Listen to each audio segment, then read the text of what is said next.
I was never a sinner, but treated like a sinner. I acted like a servant because the kindness in me as a king was more than the pride that is in other flesh. I'm not made of flesh, but I'm always fresh. That's why I know you better, my child. Now listen again, my child, that I desire not only to give you my attention, but to fully expose my intention. Because for thee, I gave up the nation. Regardless your negative actions, my love for thee is not driven by sanctions. To have you wrapped up in my arms, I would give up my heavenly crown of precious stone to an earthly crown of pierce and thorns. So will you please hear my soul speak from my heart beats as loud as stones. I've placed you among men and given you the power and authority in you.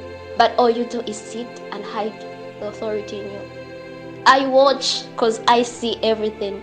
Nothing is hidden in me. And as you may be listening to these words, my child, you may be thinking, I want you, I don't.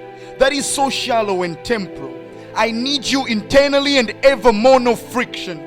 For my love for thee is not shallow, but deeper than any ocean established on a firm and solid foundation. So will you please hear my emotions?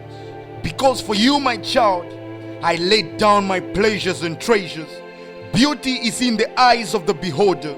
So even though you grow older, best believe my love for you will always grow stronger. So calculated, complicated, that not even Albert Einstein can ruin this kind of love to a calculated mathematical measure. That's why I'm telling you today, I know you better. I know you better, my child. I know you better. Why you keeping hiding yourself? I know you better. I know you better, my child. And remember that while most men and women would seek your love by chocolate and cakes, I sought your love by blood-stained stripes on my body, nails in my hands and legs, fully extended on a tree. So don't tell me about that Romeo and Juliet kind of love, for that is an imaginary poetry, and this is outlived reality. You better, my child. And as you comfortably listen to these words, you may be wondering who I ought to be. But the truth of the matter is that you have heard of me, but you hardly know me.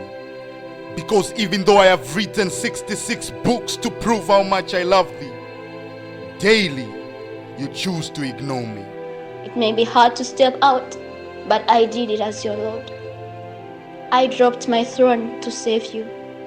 Drop your pride to save. And at this moment, lastly in time, I plead before thee, as you may humble yourself before thy knee, because that's where exactly that you will find yours true love, Jesus.